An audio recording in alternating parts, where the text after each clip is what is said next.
Hi, good day everyone. So, before I start my sharing for today, I would like to thank the organizers of this event for successfully conducting this first Western Mindanao UNSDG Summit, the JCI Western Mindanao chapters. And I would like to greet all the national board present to this event, especially NPMAC, NC Jason, ABP, Ramji, and other RVPs in present in our summit for today. So I am the 2024 immediate past president of JCI Cabanatuan Golden Grain. I am Desalyn Nabong, and I am here today to share to you the project of JCI Cabanatuan Golden Grain uh, that is entitled Buhay Kalabaw or Kabuhayang Laan sa Bawat Isa. So, at the end of my presentation, I hope you will learn something about our project, and I hope you will be inspired with this project. So, let me now share our project. Buhay Kalabaw or Kabuhayang Laan sa Bawat Isa program. This is under the JCI RISE program of JCI. So this is the answer to the call of the UNSDG 1 or the no poverty. So let me uh, share to you this project, and I hope you can learn something about this project and you can adapt this to your community. So what is Buhay Kalabaw or Kabuhayang Laan sa Bawat Isa? This project started in 2021 under the leadership of our past president, President Paulo Realista. So the aim of this program is to help the farmers of Barangay Bagong Sikat, Gabaldon, Nueva Ecija, who lost their job because of the COVID-19 pandemic. So as we all know, during 2021, a lot of people lost their job or become unemployed because many businesses uh, were being closed, and then our workers from different parts of the country tend to go back to their uh, community or to their provinces. So Nueva Ecija, as the rice granary of the Philippines, most of our land here is farming land or farmlands. So the main source of income of the people in Nueva Ecija is farming. So during this time, we do a survey, ano nga ba yung kailangan nung mga tao in Nueva Ecija so that they can regain uh, their income or they can recover from the effects of COVID-19 pandemic. So in this project, we create this tagline: educate, empower, and entrust. So we want to educate and empower the primary economic sector here in Nueva Ecija, like the farmers, because it is important to create a source of demand for potential new products. So because during pandemic 19, yung mga farmers sa Barangay Bagong Sikat, Gabaldon, they were heavily affected nung mga pangyayari during the COVID-19 pandemic. Their housewives has no source of income, and then most of them are unemployed individuals who lost their jobs. So, Bagong Sikat, Gabaldon, Nueva Ecija is a community wherein 60 to 70% of residents are farmers. So, their source of income is farming alone. So, during this time, when we do a survey in that community, nalaman namin na one of the problems pala na kinakaharap ng mga farmers sa Gabaldon, Nueva Ecija is the lack of enough carabao to help them in farming. So, kasi some of the farmers here in Nueva Ecija, medyo traditional pa sila. Mga traditional farmers pa wherein they use carabaos to aid them in farming. So, yung pag-aararo at yung paggagapas, gumagamit pa sila ng mga kalabaw. So, because of this problem, because of this survey that we did, we come up with a program wherein ang naisip namin is that we breed, designate, and replicate the process. So, ito na yung tinawag naming Buhay Kalabaw program, wherein doon sa community, sa bagong sikat, Gabaldon, Nueva Ecija, we will choose 2 deserving farmers. And then, these 2 deserving farmers will be given a female carabao. So, the chapter will provide 2 female carabao to 2 deserving farmers in Gabaldon, Nueva Ecija. So, after giving the female carabao to 2 farmers, what they are going to do is they will ensure that the carabao or the female carabao will be healthy enough to have an offspring. So, if the carabao will be matured enough, okay, we partner with Philippine Carabao Center and then they will do the artificial insemination.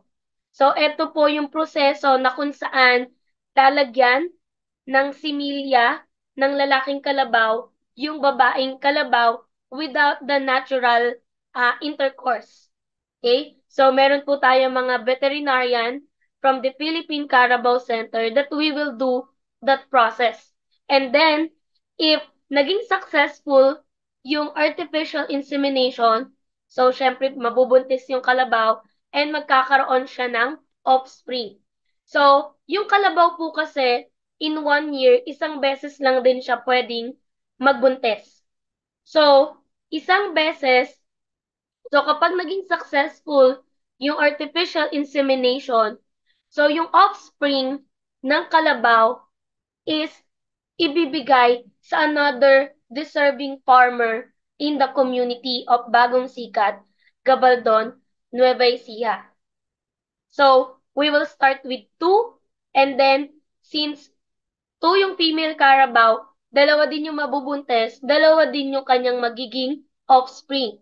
So, the 2 female carabao will have 2 offspring and then it will be given to another 2 members of the community until the process will continue until the whole community has their own carabao.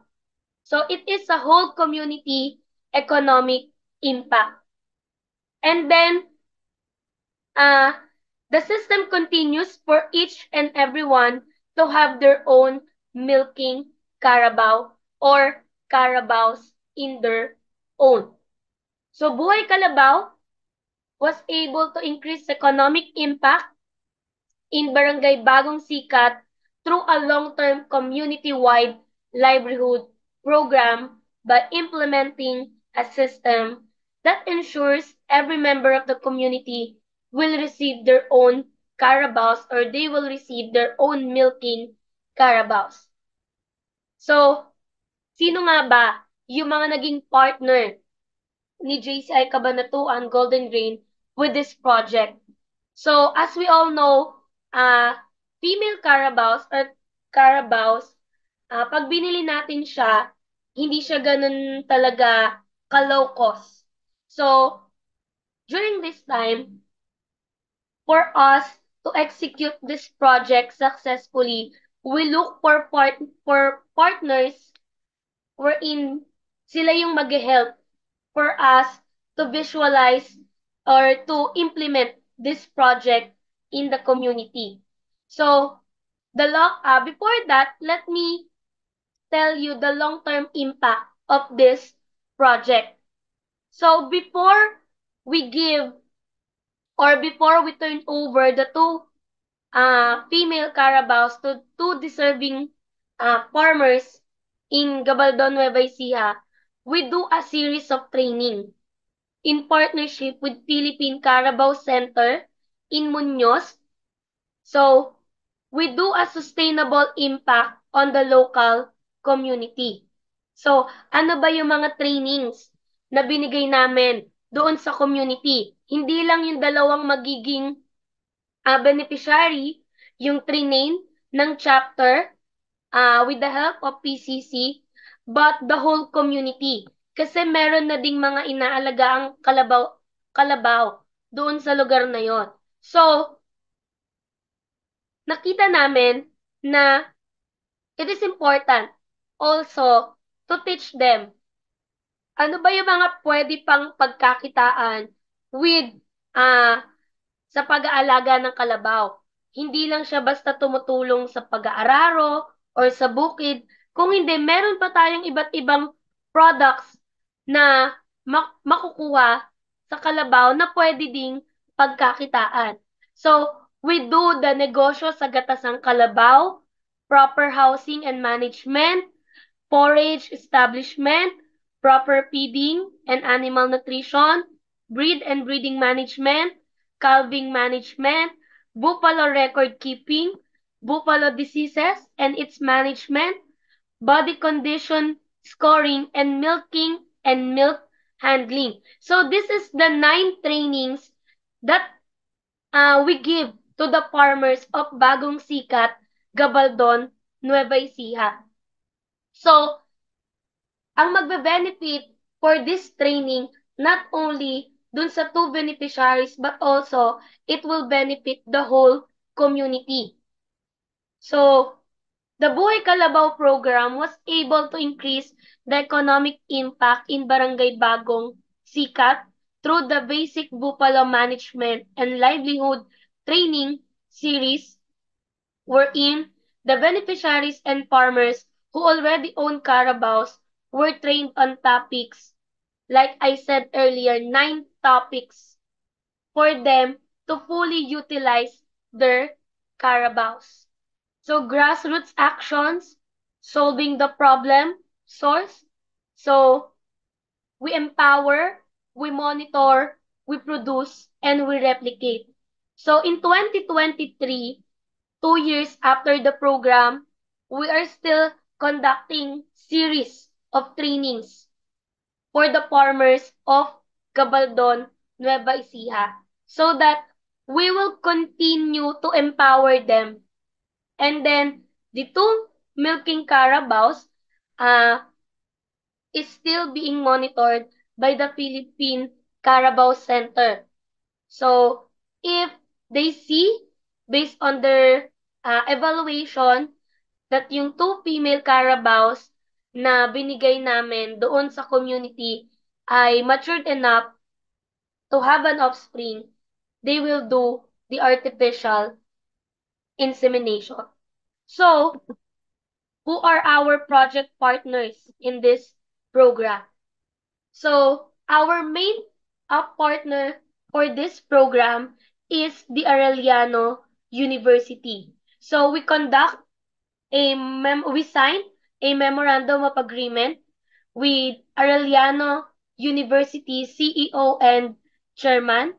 So we signed and notarized a MOA with them to support the Buhay Kalabaw program and other future projects of JCI Cabanatuan Golden Grade.